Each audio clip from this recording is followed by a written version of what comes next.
My parents' long-lost daughter, the one who was kidnapped 17 years ago, finally came home.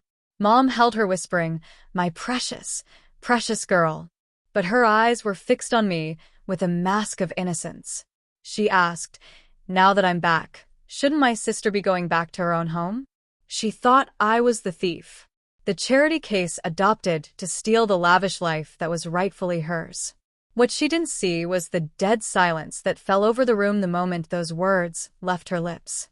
She didn't realize that in this house, I wasn't the guest. I was the queen, and she had just tried to kick me off my throne. She thought this was her story of a triumphant return, a princess reclaiming her castle. She had no idea she just walked into my story, and I don't take kindly to intruders. This isn't a fairy tale. It's a war for everything, and I've never lost.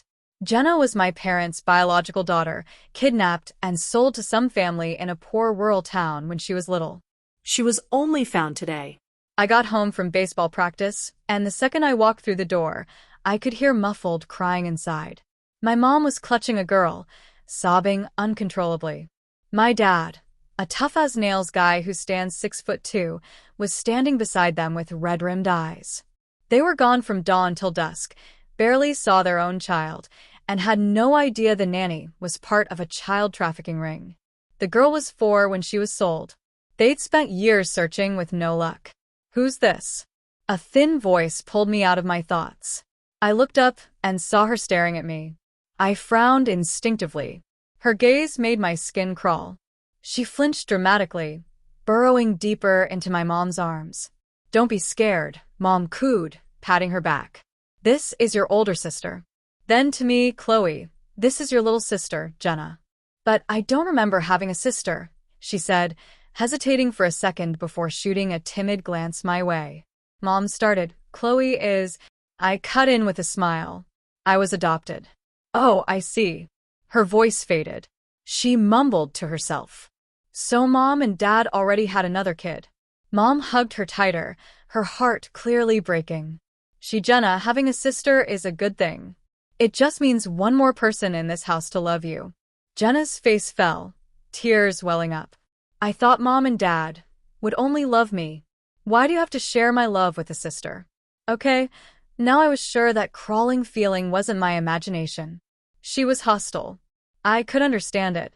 I guess she'd been through hell and finally came home, only to find her parents had been raising another kid in luxury. It had to sting.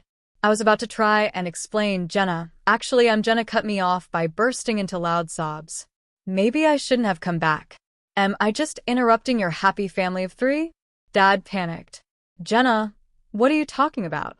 Your mother and I have been waiting for this day for years. We're overjoyed to have you home. What parent wants their child to suffer out there?" Jenna looked at Dad, her eyes wide and helpless. "Really? Of course." That seemed to be the answer she wanted. Her tears stopped, and a smile broke through. She threw her arms around Dad, resting her head on his shoulder like a dependent child. "Thank you, Daddy." My parents let out a collective sigh of relief. A second later, she dropped the bomb. "So since I'm back, shouldn't my sister be going home now?" The air went still. The only sound was the soft, shallow breathing of people trying not to breathe. She looked at Mom, her eyes full of expectation. Mom flinched and looked away. Dad pretended to be fascinated by his cup of tea. She finally sensed something was wrong. Her expression turned to one of panic. "Dad, did I say something wrong?" But I saw it, a flash of pure resentment in her eyes. It made me pause. Dad cleared his throat. "Having 2 daughters, think of the bragging rights. It looks good on me. Let's just keep things as they are." Mom chimed in. "Yes. You've just come back. If there's anything you don't understand, you can always ask Chloe for help." Jenna clearly hadn't expected to be shot down so firmly. Her eyes darted to me. I gave her a wide, saccharine smile. "Sure thing." Then I grabbed my baseball bat and walked out the door. Behind me, I heard Mom's panicked voice. "Chloe, Chloe." I walked right next door, used my fingerprint to unlock the door, and went straight in. This is where my aunt and uncle lived. In reality, they're my biological parents. That's right, I was adopted by my mom's sister. So when Jenna shot me that hostile look, I understood it. But I sure as hell wasn't going to feel like I owed her a damn thing. The truth is, it was my aunt who, after losing her daughter, had this epic romance, letting their only daughter take the mother's name. Even Jenna thought I was living her privileged life, enjoying the love and affection that should have been hers. But the truth is, I was always meant to be adored. Frankly, if I'd been raised by my biological parents, I'd be 1,000 times happier. I mean, I have the coolest, most in-love parents ever. A ruthless CEO for an older brother, a brilliant hospital director for a second brother, and a wild, famous movie director for a third. My backup is stacked, and it's powerful. Thinking back to the resentment in Jenna's eyes, I let out a soft breath. The coming days were not going to be peaceful. My new little cousin was a real piece of work, a wolf in sheep's clothing. From my earliest memories, my real parents and brothers never once neglected me. When my aunt and uncle, the ones raising me, were busy with work, they took care of me and they did a fantastic job. Chloe. Chloe, what's wrong? Mom saw me and let out a huge sigh of relief, cupping my face in her hands. My poor baby, you must feel so hurt. Jenna's just sensitive from being back. Don't be mad at her. I shot back, so I'm just supposed to take her crap? Dad looked shocked. What are you saying? We've watched you grow from a tiny thing into a young woman. You're our daughter. Who dares to disrespect you? Mom added, her voice pained. Chloe, saying that is like twisting a knife in my heart. Fine, I said. But I'm not going back there to listen to her toxic nonsense. I'm staying here for a few days. In perfect unison, they both said no. You're coming back with us. I won't be able to rest easy. One on my left, one on my right. They half dragged, half escorted me back next door. They were terrified I'd stay with my real parents and never come back. Seemed they weren't completely under Jenna's spell yet. I caught the faint movement of a figure behind the curtains. I smiled. Jenna, this round goes to me. Honestly, I didn't have anything against Jenna at first. She was my parents' daughter, my cousin. I might be spoiled, but I'm fiercely protective of my own. When I first saw her, I felt a pang of pity. But her get out of my house act killed that pity instantly. If she didn't want to acknowledge me as her sister, I wasn't about to go chasing after her friendship. Back at the house, Jenna stopped provoking me to my face. Her little games continued behind my back. She'd make a big show of being affectionate with Mom right in front of me, and she'd use her meek little act to get friendly with the household staff. She was trying so hard to project this image of a harmless, gentle soul to highlight how different she was from me. I just watched, cold and detached.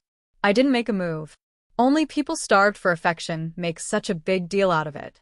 When you've grown up drowning in love like I have, you don't even notice the small stuff. You don't need to beg for it. You know you're loved unconditionally. So all her petty little maneuvers, I couldn't be bothered.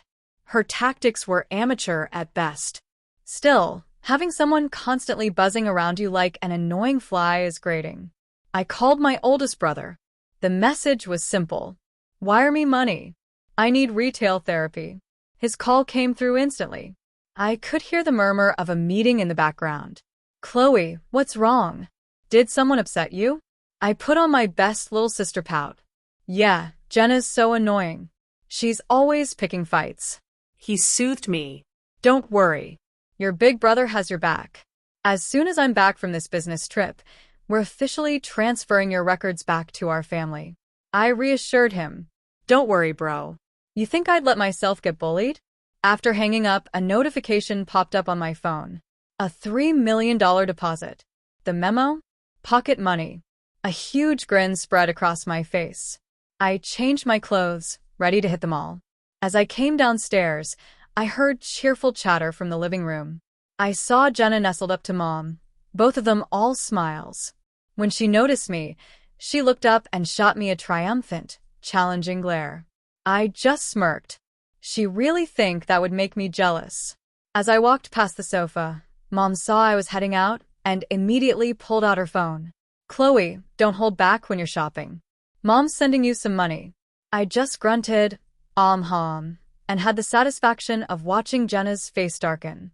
In her mind, all this money was hers. It shouldn't be wasted on an outsider like me. It's kind of amusing, like having a little wind-up toy that changes expressions on command. Suddenly, she spoke up. Can I go shopping, Mom? I've never been to a mall. Mom hesitated for a second, looking at me. Jenna immediately put on her kicked puppy face. I just want to see what it's like. I won't buy anything expensive. Mom's heart melted. Of course you can go. Chloe, why don't you take Jenna with you? I raised an eyebrow. I have my own plans. Mom sighed. Then I'll take her. Jenna, go get ready. I watched as Jenna practically skipped upstairs. 10 minutes later, she was back, wearing a simple dress that looked a little worn. It was a calculated move to make herself look even more like the victim. We headed out to the driveway. I had my own car, a gift from my brothers for my 18th birthday. Mom had her own too. Jenna stood there, expecting to sit next to Mom in her car. I gave them a cool glance, then walked over to a Maserati, started it up, and pulled out. As I drove past them, I saw the look of pure envy and regret on Jenna's face. I slowly curved my lips into a smile. The mall was a battleground, and Jenna didn't even realize she was bringing a knife to a tank fight. I arrived first, tossing my keys to the valet and strolling into the VIP lounge of a high-end boutique. By the time Mom and Jenna walked in, I was already sipping an iced latte while 3 sales associates hovered around me, displaying the latest season's handbags. Jenna looked like a ghost. Her eyes darted from the $5,000 price tags to the polished marble floors. She stayed close to Mom, clutching her arm like she was drowning. Mom, everything here is so expensive, Jenna whispered, loud enough for me to hear. I feel bad just being here. We could have used this money for charity. Mom's expression softened with guilt. You're so sweet, Jenna. But it's your first day back. You deserve something nice. I didn't even look up from my phone. If she feels that bad, Mom, just take her to the thrift store down the street. I'm sure they have plenty of humble options. Jenna's face flushed. She bit her lip, looking at Mom with watery eyes. I didn't mean it like that, Chloe. I'm not used to this like you are. Obviously, I said, standing up. I pointed at a limited edition sapphire-encrusted clutch. Wrap that up. And the leather trench coat in the window. Actually, just send the whole rack to the house next door. Jenna's jaw dropped. The house next door? Mom, I thought Chloe lived with us? Mom cleared her throat awkwardly. She does, Jenna. But that's her biological parents' house. It's where she keeps her extra things. The realization hit Jenna like a physical blow. She thought she was fighting for a room in a mansion. She didn't realize I owned the neighborhood.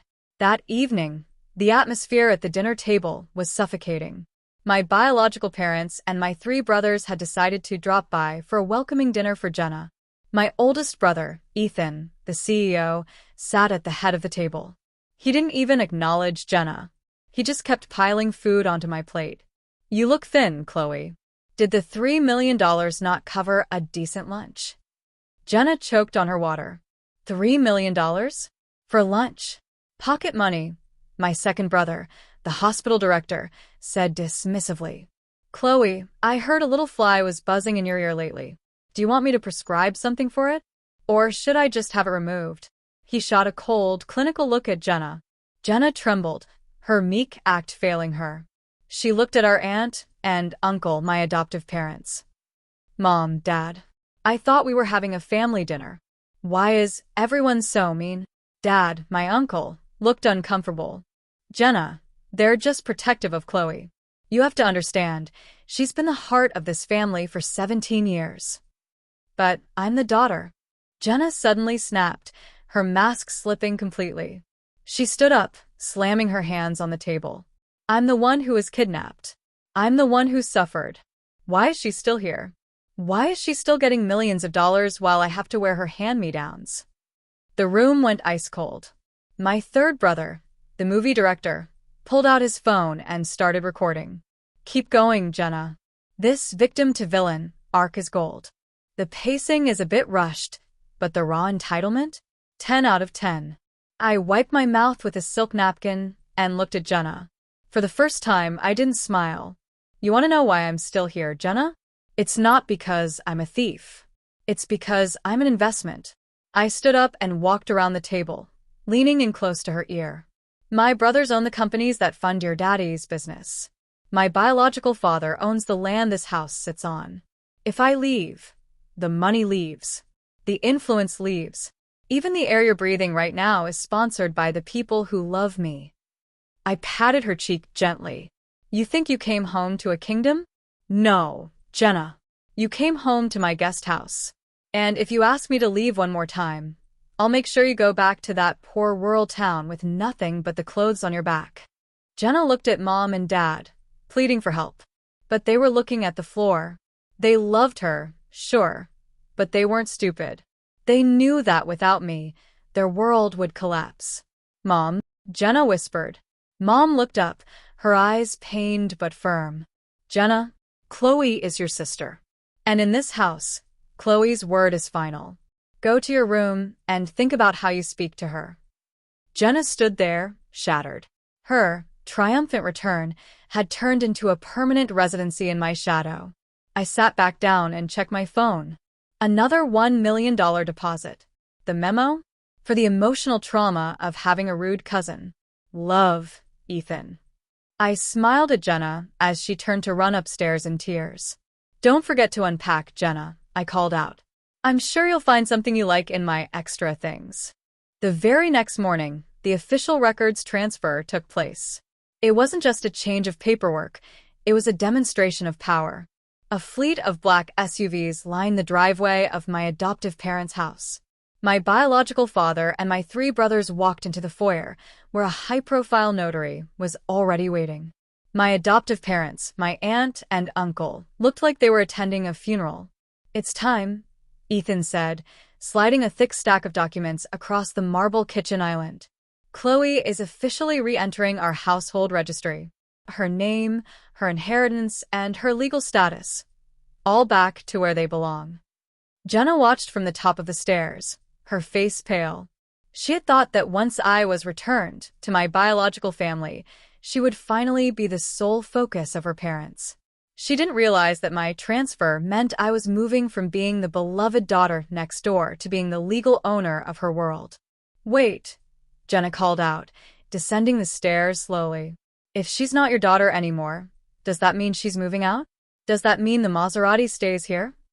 My biological father let out a dry, short laugh. The Maserati belongs to Chloe. The jewelry belongs to Chloe. Even the artwork in this hallway was a gift from us to Chloe. He turned to my aunt. Since the girls are no longer sisters in the eyes of the law, the shared trust fund is dissolved. From today, Chloe's allowance comes solely from me. Jenna will have to live on whatever modest budget you can provide. Jenna looked at Mom, waiting for her to protest. But Mom just sighed and signed the papers. The $3 million pocket money days were officially over for anyone who wasn't me. Jenna didn't take her demotion lying down. 3 weeks later, she found an opening. The Sterling family, rivals of my brothers in the shipping industry, were hosting a masked ball. Jenna had managed to steal an invitation from my aunt's desk. She dressed in a gown she'd bought by hawking a watch she found in my old room, and she headed to the ball with one goal: to find Ryan Sterling, the man who hated my brothers the most. She found him in the garden. Mr. Sterling, she whispered, her voice trembling with manufactured fear. I have information about the Anderson family. I'm their biological daughter, but they've cast me aside for a fake. If you help me take back what's mine, I can give you access to their internal servers. Ryan Sterling turned around, a glass of champagne in his hand. He looked her up and down with an amused smirk. The lost princess, I presume? You want to bring down Ethan Anderson? Yes, Jenna hissed. I want Chloe ruined. I want her to know what it feels like to have nothing. Ryan chuckled, then pulled out his phone. Hey, Ethan? You were right. She's exactly as predictable as you said. She just offered me your servers in exchange for a hit job. Jenna froze. What? From the shadows of the hedge maze, my 3 brothers and I stepped out.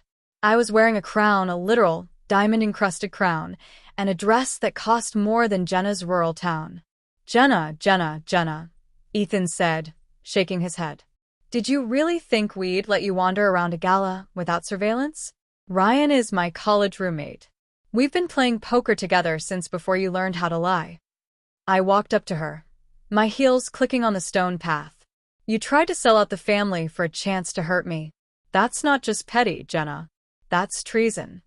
I leaned in, my voice a cold, sharp blade. My father just bought the village where you were raised. He's turning your old house into a storage unit for my winter coats. And as for you, you're going to a very exclusive finishing school in Switzerland. No internet, no phones. Just 3 years of learning how to be a person who doesn't bite the hand that feeds them. You can't do that, Jenna screamed. Mom won't let you. Mom already signed the guardianship papers, I said, showing her the digital scan on my phone. She realized that as long as you're here, you're a liability. You're not a wolf in sheep's clothing, Jenna. You're just a stray who forgot who owns the kennel. 2 security guards stepped out and firmly took Jenna by the arms. As she was dragged away, screaming about her rights, my brothers turned to me. Retail therapy? The movie director brother asked, grinning. I heard there's a yacht for sale in the harbor. We could name it the Chloe. Sure, I said, tucking a stray hair behind my ear. But only if it has a really big sun deck. I need a nap after all this drama.